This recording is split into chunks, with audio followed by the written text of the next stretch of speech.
വളരെ നിർണായകമായിട്ടുള്ള ഒരു ഡെവലപ്മെൻറ്റാണ്.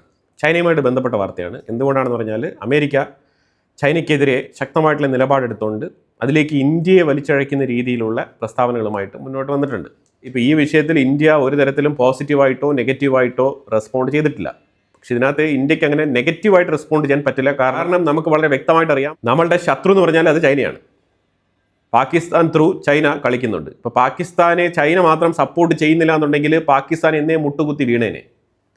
അടപടലം പൊളിഞ്ഞ് പാളീസായി കിടക്കുന്ന പാകിസ്ഥാൻ ഒരിക്കലും ഇന്ത്യക്കെതിരെ ഇത്തരത്തിലുള്ള നിലപാടുകളുമായിട്ട് മുന്നോട്ട് വരില്ല.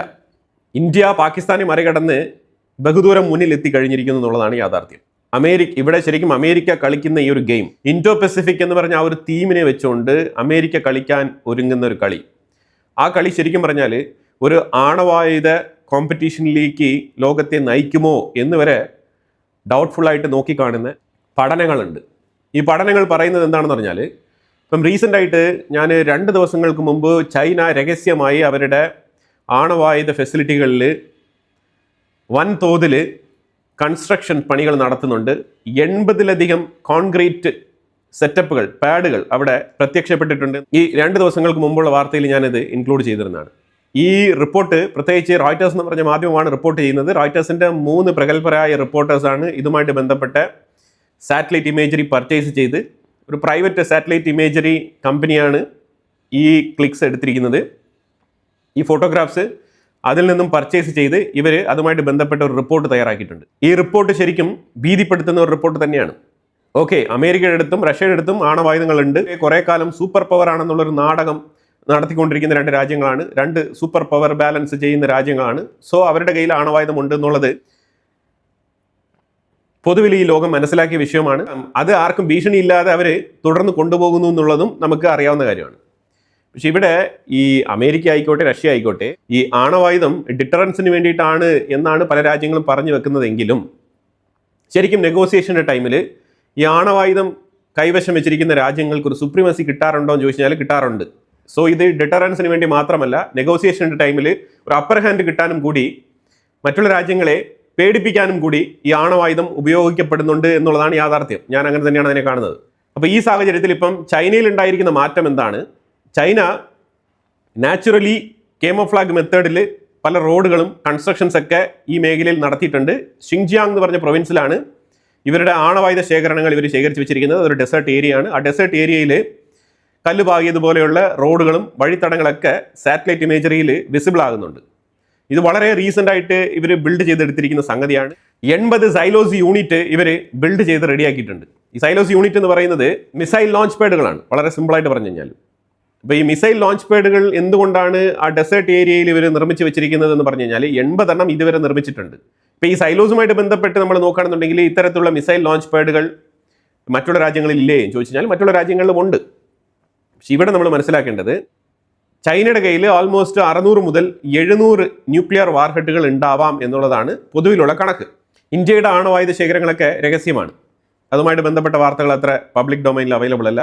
പക്ഷെ അതേസമയം ഒരു കൺവെൻഷണൽ യുദ്ധം നടക്കുന്ന സമയത്ത് ഈ 80 ലോഞ്ച് പാഡുകളും ഒരേ സമയത്ത് ആക്ടിവേറ്റ് ചെയ്യാൻ ഇവർക്ക് സാധിക്കും. അതായത് അതിനുള്ളിൽ വെച്ചിട്ട് ഇന്റർകോണ്ടിനെന്റൽ ബാലിസ്റ്റിക് മിസൈലുകൾ വഴി ക്ലസ്റ്റർ വാർഹെഡുകൾ നിറച്ചുകൊണ്ടുള്ള മിസൈലുകൾ ഇവർക്ക് അതിൽ നിന്നും വിക്ഷേപണം നടത്താൻ സാധിക്കും. ഒറ്റ കമാൻഡിൽ 80 മിസൈലുകൾ ഫയർ ചെയ്യാൻ സാധിക്കും. ഈ 80 മിസൈലുകളിലും ക്ലസ്റ്റർ വാർഹെഡുകളാണെന്നുണ്ടെങ്കിൽ ഓരോ മിസൈലിലും മിനിമം 10 മുതൽ 12 വാർഹെഡുകൾ ഉണ്ടാവും.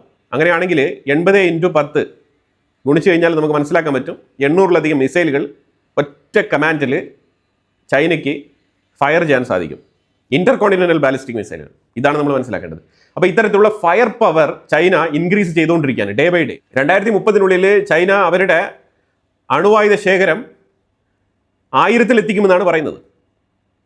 So it means China day by day അവരുടെ ന്യൂക്ലിയർ ആയുധങ്ങളുടെ എണ്ണം വർദ്ധിപ്പിച്ചുകൊണ്ടിരിക്കുകയാണ്. നമ്മൾ ഒരു സൈഡിൽ ചൈനയ്ക്കെതിരെ ഇന്ത്യയെ കൂട്ടുപിടിച്ച് അമേരിക്ക ചില തന്ത്രങ്ങൾ മെനയുന്നുണ്ട്. അപ്പോൾ അതുകൊണ്ടാണ് നമ്മൾ ഈ വിഷയം കുറച്ചുകൂടി ഡീപ്പായിട്ട് നോക്കുന്നത്. നമ്മൾ ചൈനയുടെ മുന്നിൽ പോയിട്ട് വെറുതെ നിന്നിട്ട് കാര്യമില്ല.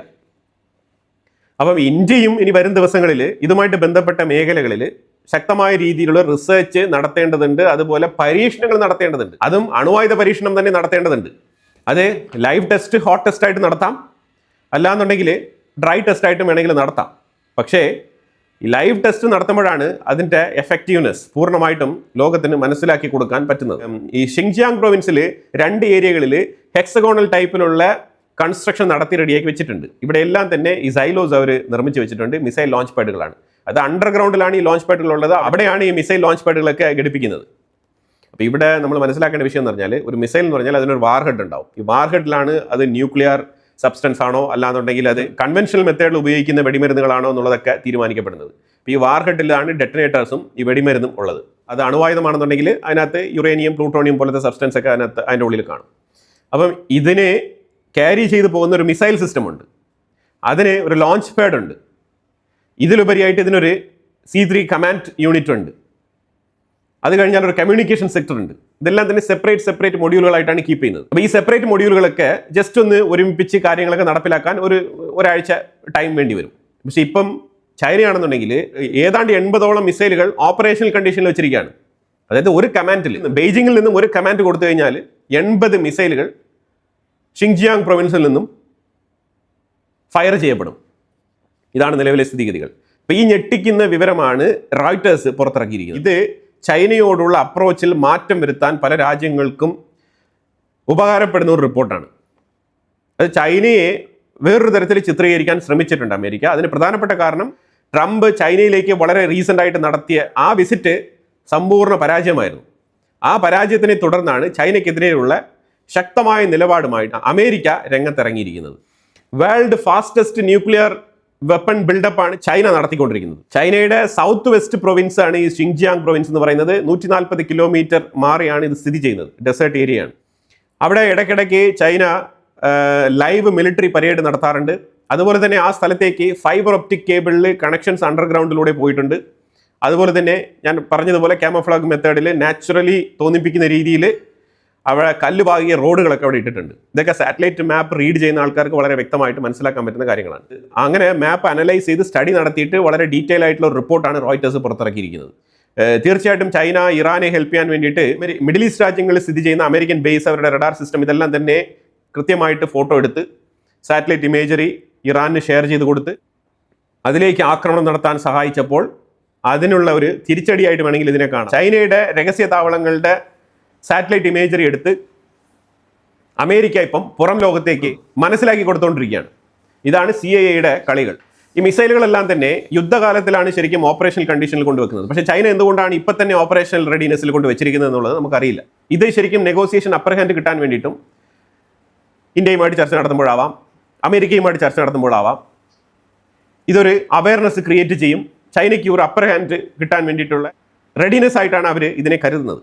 അതുകൊണ്ടാണ് അവർ ന്യൂക്ലിയർ ആയുധം എന്ന് പറയുന്നത് ഒരു ഡിറ്ററൻസ് അല്ല, അത് അവരുടെ ഒരു ഡോമിനേഷന് വേണ്ടിയിട്ട് ഉപയോഗിക്കുന്നതായിട്ട് മനസ്സിലാക്കാൻ പറ്റുന്നത്. ഇങ്ങനെ ഡോമിനേഷന് വേണ്ടിയിട്ട് ചൈന ഈ അണുവായുധം എടുത്ത് ഉപയോഗിച്ച് കഴിഞ്ഞാൽ സംഭവിക്കാൻ പോകുന്നത്, അമേരിക്ക ഇപ്പം വളരെ വ്യക്തമായിട്ട് പറയുന്നത്, ഇപ്പം ഞാൻ ഇതിനു മുമ്പ് പറഞ്ഞ വീഡിയോയിൽ അമേരിക്ക കൃത്യമായിട്ട് 23rd ശങ്ക്രില ഡയലോഗിൽ കൃത്യമായിട്ട് പറഞ്ഞത്, ഇന്ത്യയുടെ മിലിറ്ററി പവറിനെ ഉയർത്തിക്കൊണ്ടുവരാൻ, മോഡേണൈസ് ചെയ്യാൻ എന്തൊക്കെ സാഹചര്യങ്ങളുണ്ടോ അതെല്ലാം തന്നെ ഒരുക്കി കൊടുക്കണമെന്നാണ് അമേരിക്ക പറഞ്ഞിരിക്കുന്നത്. ഇറ്റ് മീൻസ് ചൈനയെ കൗണ്ടർ ചെയ്യുന്ന രീതിയിൽ ഒരു ബദൽ പവറിനെ വളർത്തിക്കൊണ്ടുവരേണ്ട ആവശ്യം ഈ ലോകത്തിനുണ്ട്, പ്രത്യേകിച്ച് ഏഷ്യയിലുണ്ട്. ആ ഗ്യാപ്പിൽ ഇന്ത്യയാണ് കൃത്യമായിട്ട് അവരുടെ മിലിറ്ററി മോഡേണൈസേഷനുമായിട്ട് മുന്നോട്ട് പോയിക്കൊണ്ടിരിക്കുന്നത്. സോ ആ രാജ്യത്തിനാണ് കപ്പാസിറ്റി ഉള്ളത്. ആർക്ക്? ഇന്ത്യക്ക്. നമ്മുടെ രാജ്യത്തിനാണ് കപ്പാസിറ്റി ഉള്ളത്. സോ ഇന്ത്യയെ ഒരു ബദൽ പവറായിട്ട്, മിലിറ്ററി പവറായിട്ട് ഉയർത്തിക്കൊണ്ടുവരേണ്ട റെസ്പോൺസിബിലിറ്റി അമേരിക്കയുടേതാണ് എന്നും കൂടിയാണ് പറഞ്ഞു വെക്കുന്നത്. അപ്പോൾ ഇതിലൂടെ നമ്മൾ മനസ്സിലാക്കേണ്ട വിഷയം എന്താണെന്ന് പറഞ്ഞാൽ, ഇവിടെ ഒരു ബദൽ പവറായിട്ട് ഇന്ത്യക്ക് വേണമെങ്കിൽ വളരാം. പക്ഷേ യുദ്ധത്തിന് ഇന്ത്യ പോകുമ്പോൾ എന്ന് ചോദിച്ചു കഴിഞ്ഞാൽ, വളരുന്നതും യുദ്ധത്തിന് പോകുന്നതും രണ്ടാണ്. ഇപ്പോൾ വളർന്ന രാജ്യങ്ങളായിട്ടുള്ള അമേരിക്ക, റഷ്യ പോലത്തെ രാജ്യങ്ങളൊക്കെ തന്നെ യുദ്ധം ചെയ്ത് ഏത് അവസ്ഥയിലായിക്കൊണ്ടിരിക്കുന്നുള്ളത് നമ്മൾ നേരിട്ട് കണ്ടുകൊണ്ടിരിക്കുകയാണ്. സോ ഇവിടെ ഡിറ്ററൻസ് ആവശ്യമാണ്. ഇന്ത്യ ഈ ഓപ്പർച്യൂണിറ്റി ഉപയോഗിച്ചുകൊണ്ട് ഇന്ത്യയുടെ മിലിറ്ററി മോഡേണൈസേഷനുമായിട്ട് ബന്ധപ്പെട്ട വിഷയത്തിൽ ശക്തമായ രീതിയിൽ ഇൻഫ്ലുവൻസ് ചെയ്ത് മുന്നോട്ട് പോകണം. അത് തന്നെയാണ് ചെയ്യേണ്ടത്. റഷ്യയും അമേരിക്കയും 2 ചേരികളിൽ നിൽക്കുന്ന 2 രാജ്യങ്ങളാണ്, 2 സൂപ്പർ പവറുകളാണെന്ന് അവകാശപ്പെടുന്ന രാജ്യങ്ങളാണ് എന്ന് പറഞ്ഞ് അവരുടെ ഇടയിൽ ചർച്ചകളില്ലേ? പുടിനും ട്രംപ് മീറ്റ് ചെയ്യുന്നില്ലേ? അമേരിക്കയ്ക്കും റഷ്യയ്ക്കും ഇടയിൽ കച്ചവടം നടക്കുന്നില്ലേ? ചോദിച്ചാൽ ഇതൊക്കെ നടക്കുന്നുണ്ട്. അതേ രീതിയിൽ തന്നെ ആയിരിക്കണം ചൈനയും നമ്മൾ ഹാൻഡിൽ ചെയ്യേണ്ടത്. ഇനി ഇന്ത്യ തീർച്ചയായിട്ടും അഗ്രസീവായിട്ട് ആണവായുധം നിർമ്മിക്കേണ്ട സാഹചര്യത്തിലേക്ക് എത്തിപ്പെടുകയാണ്. കാരണം ചൈനയുടെ ഈ അഗ്രസീവായിട്ടുള്ള അണുവായുധ നിർമ്മാണം, അവർ 2030 1000 വാർഹെഡുകൾ നിർമ്മിക്കുന്നുവെങ്കിൽ നമ്മൾ തീർച്ചയായിട്ടും അതിനെ ഫോളോ ചെയ്ത് പോകേണ്ട ഒരു സാഹചര്യത്തിൽ എത്തിപ്പെടുകയാണ്. ഈ സാഹചര്യത്തിൽ ഇന്ത്യ പല ഒക്കേഷൻസിലും അണുവായുധ പരീക്ഷണങ്ങൾ നടത്തേണ്ടി വരും. അങ്ങനെ ഇന്ത്യ അണുവായുധ പരീക്ഷണം നടത്തി കഴിഞ്ഞാൽ തൊട്ടപ്പുറത്തിരിക്കുന്നവന് ചൊറിച്ചിലെടുക്കും. പാകിസ്ഥാൻ അവനും ഇതേപോലെ ആണവായുധം പരീക്ഷിക്കണമെന്ന് നിർബന്ധം പിടിക്കും, ശാഠ്യം പിടിക്കും, ഗ്ലോബൽ പ്രഷർ അപ്ലൈ ചെയ്ത് ഞങ്ങൾക്കും അണുവായുധ പരീക്ഷണം നടത്തണമെന്ന് പറയും. പാകിസ്ഥാൻ ആണവായുധ പരീക്ഷണം നടത്തി കഴിഞ്ഞാൽ അവരെ കൗണ്ടർ ചെയ്ത് നിൽക്കുന്ന അഫ്ഗാനിസ്ഥാൻ അതിനെ എങ്ങനെ നോക്കിക്കാണും? അതുപോലെ ചുറ്റായി കിടക്കുന്ന രാജ്യങ്ങളെല്ലാം തന്നെ, വീണ്ടും ചെറിയ ചെറിയ രാജ്യങ്ങളെല്ലാം തന്നെ ഈ ആണവായുധ പരീക്ഷണവുമായിട്ട് ബന്ധപ്പെട്ട കൺസേൺ രേഖപ്പെടുത്തും. അവരും ഇതുമായിട്ട് ബന്ധപ്പെട്ട വിഷയത്തിൽ പരീക്ഷണങ്ങൾ നടത്താൻ തുനിഞ്ഞിറങ്ങേണ്ടി വരും. ഈ സാഹചര്യത്തിൽ എന്താണ് സംഭവിക്കാൻ പോകുന്നത്? ഇപ്പം നിലവിൽ 9 രാജ്യങ്ങളിലാണ് ആണവായുധമുള്ളത്. കൂടുതൽ രാജ്യങ്ങൾ ആണവായുധം നിർമ്മിക്കുന്നതുമായിട്ട് ബന്ധപ്പെട്ട വിഷയത്തിലേക്ക് താല്പര്യം പ്രകടിപ്പിക്കാനും മുന്നോട്ട് വരാനും സാധ്യതയുണ്ട്. നമുക്കത് ഇല്ല എന്ന് പറയാൻ പറ്റത്തില്ല. അപ്പോൾ ഈ സാഹചര്യത്തിൽ അമേരിക്കയ്ക്ക് അതിനെ എങ്ങനെ കൺട്രോൾ ചെയ്ത് നിർത്താൻ പറ്റും? മറ്റുള്ള രാജ്യങ്ങളും ഇതുമായിട്ട് ബന്ധപ്പെട്ട വിഷയത്തിൽ കൺസേൺ രേഖപ്പെടുത്തി തുടങ്ങും. ഇത് ലോകത്ത് ഒരു അണുവായുധ കോമ്പറ്റീഷൻ രൂപപ്പെടാൻ വഴിയൊരുക്കും. അതായത് ഒരു ന്യൂക്ലിയർ കോമ്പറ്റീഷൻ രൂപപ്പെടും ആഗോളതലത്തിൽ. ചൈനയിലാണെന്നുണ്ടെങ്കിൽ ടാങ്സോ എന്ന് പറഞ്ഞ സ്ഥലത്താണ് ചൈനയുടെ C3 കമാൻഡ് യൂണിറ്റ് ഉള്ളത്. ഈ ടാങ്സോയിൽ നിന്നും ഒരു ബട്ടൺ അമർത്തി കഴിഞ്ഞാൽ നമ്മൾ ഇതിനു മുമ്പ് കണ്ട ആ ഒരു 80 സൈലോസും ഇമീഡിയറ്റ് ആയിട്ട് ആക്റ്റീവ് ആവും. ഇതാണ് നമ്മൾ മനസ്സിലാക്കേണ്ടത്. ഇത്തരത്തിലാണ് ചൈനയുടെ ന്യൂക്ലിയർ വാർഹെഡുകളുടെ സെറ്റപ്പ് അവർ റെഡിയാക്കി വെച്ചുകൊണ്ടിരിക്കുന്നത്. ഇതെന്തിനു വേണ്ടിയിട്ടാണ്? ആരെ ഭീഷണിപ്പെടുത്താനാണ്? ചൈന ഗ്ലോബൽ പവറായി മാറാൻ ആഗ്രഹിക്കുന്നുണ്ട്. ആഗ്രഹങ്ങളൊക്കെ ശരി തന്നെയാണ്. പക്ഷേ ഇത്തരത്തിൽ ന്യൂക്ലിയർ വെപ്പൺ അണിനിരത്തിക്കൊണ്ട് മറ്റുള്ള രാജ്യങ്ങളെ ഭീഷണിപ്പെടുത്തിക്കൊണ്ടുള്ള രീതിയിലാണ് ഇവരുടെ മുന്നോട്ട് പോക്കുന്നുണ്ടെങ്കിൽ തീർച്ചയായിട്ടും അതൊരു തിരിച്ചടിയായി മാറാനുള്ള സാധ്യത വളരെ കൂടുതലാണ്. അമേരിക്കയിൽ ഏതാണ്ട് 3000+ അണുവായുധങ്ങളുണ്ട്. അവർക്ക് 400 സൈലോസും ഉണ്ട്. 400 മിസൈലുകൾ അവർക്ക് ഒറ്റ ടൈമിൽ ഫയർ ചെയ്യാൻ സാധിക്കും. പക്ഷേ അതേപോലെ റഷ്യയ്ക്കും 100 കണക്കിന് സൈലോസ് ഉണ്ട്. റഷ്യയുടെ കയ്യിൽ ഏതാണ്ട് 4300ഓളം വാർഹെഡുകളുമുണ്ട്, ന്യൂക്ലിയർ വാർഹെഡുകൾ. ഇതാണ് സ്ഥിതിഗതികൾ. പക്ഷേ അത് കഴിഞ്ഞാൽ ഏറ്റവും ഭീഷണിപ്പെടുത്തുന്ന രീതിയിലുള്ളത് ചൈനയുടെ അടുത്താണ്. ചൈനയ്ക്ക്, ഈ 2 രാജ്യങ്ങൾക്കും, ഈ റഷ്യയ്ക്കും അമേരിക്കയ്ക്കും ലോങ് സ്റ്റാൻഡിങ് പ്രൂവൺ സ്റ്റാറ്റിസ്റ്റിക്സ് ഉണ്ട്. അവരുടെ കയ്യിൽ ഒരുപാട് കാലങ്ങളായിട്ട് ഈ ആണവായുധമുണ്ട്. അവർ അത് വെച്ചുകൊണ്ട് മറ്റുള്ള രാജ്യങ്ങളെ ഭീഷണിപ്പെടുത്തുകയോ അല്ലാന്നുണ്ടെങ്കിൽ മറ്റുള്ള രാജ്യങ്ങൾക്ക് മേളിൽ അണുവായുധം പ്രയോഗിക്കും എന്നുള്ള രീതിയിൽ ഒരു ഡോമിനേഷന് ശ്രമിക്കുകയോ ചെയ്തിട്ടില്ല. പല സാഹചര്യങ്ങളിലും ഇതുമായിട്ട് ബന്ധപ്പെട്ട ഡയലോഗ് റഷ്യയുടെ സൈഡിൽ വന്നിട്ടുണ്ട്. പക്ഷേ അമേരിക്കയുടെ സൈഡിൽ നിന്നും ആ രീതിയിലുള്ള സ്റ്റേറ്റ്മെൻറ്റുകളൊക്കെ വളരെ കുറവാണ്. അമേരിക്കയുടെ അടുത്ത് ഇത്തരത്തിലുള്ള പവർ ഉണ്ട് എന്ന് പറഞ്ഞ് അറിഞ്ഞുകൊണ്ട് അതിനെ പേടിയോട് നോക്കിക്കാണുന്ന രാജ്യങ്ങളുണ്ട്, ഇല്ലാന്നില്ല. അതാണ് ഞാൻ ആദ്യമേ പറഞ്ഞത്. അണുവായുധം എന്ന് പറയുന്നത് ഞാൻ അതിനെ ഒരു ഡിറ്ററൻസിൻ്റെ പാർട്ടായിട്ട് മാത്രമല്ല കാണുന്നത്, അതൊരു ഡോമിനേഷൻ്റെ പവർ കൂടിയാണ്. അതിൻ്റെ ആനുകൂല്യങ്ങൾ തികച്ചും 2 രാജ്യങ്ങളാണ് ഇത്രയും നാളും അനുഭവിച്ചുകൊണ്ടിരിക്കുന്നത്. ഈ 9 രാജ്യങ്ങളുടെ അടുത്ത് അണുവായുധം ഉണ്ടെങ്കിലും അതിൻ്റെ യഥാർത്ഥ ബെനിഫിഷ്യറീസ് എന്ന് പറയുന്നത് അമേരിക്കയും റഷ്യയുമാണ് ഇത്രയും കാലം. അവിടേക്കാണ് ചൈനയുടെ ഈ ഒരു കടന്നുവരവ്. ഇതിനെ തീർച്ചയായിട്ടും അമേരിക്കയും അംഗീകരിക്കില്ല, റഷ്യയും ഇൻഡയറക്റ്റ് ആയിട്ട് അംഗീകരിക്കില്ല. ചൈനയുടെ ഈ ഒരു വളർച്ചയെ റഷ്യയും ഇൻഡയറക്റ്റ് ആയിട്ട് അംഗീകരിക്കില്ല. അതാണ് നമ്മൾ മനസ്സിലാക്കേണ്ടത്. റഷ്യയും ചൈനയും ഫ്രണ്ട്സൊക്കെ തന്നെയാണ്. പക്ഷെ അവരുടെ ഇടയിൽ ഇങ്ങനെ ചില പ്രശ്നങ്ങളൊക്കെ ഉണ്ട്. അവിടേക്കാണ് ഇന്ത്യയുടെ മിലിറ്ററി മോഡേണൈസേഷനെ ഉയർത്തി കാണിച്ചുകൊണ്ട് അമേരിക്ക ഇൻഡോ പസഫിക് ഏരിയയിൽ കടന്നു വന്നുകൊണ്ട് ചൈനയെ കൗണ്ടർ ചെയ്യാൻ ശ്രമിക്കുന്നത്. നിലവിൽ മാറി വരുന്ന ജിയോ പൊളിറ്റിക്സിൻ്റെ സിറ്റുവേഷനാണ് നമ്മളിവിടെ എക്സ്പ്ലെയിൻ ചെയ്തത്. ഇതിനെക്കുറിച്ചുള്ള അഭിപ്രായങ്ങൾ കമന്റ് ബോക്സിൽ രേഖപ്പെടുത്തുക. കൂടുതൽ വാർത്തകളുമായിട്ട് അടുത്ത വീഡിയോയിൽ വരാം. Thank you so much.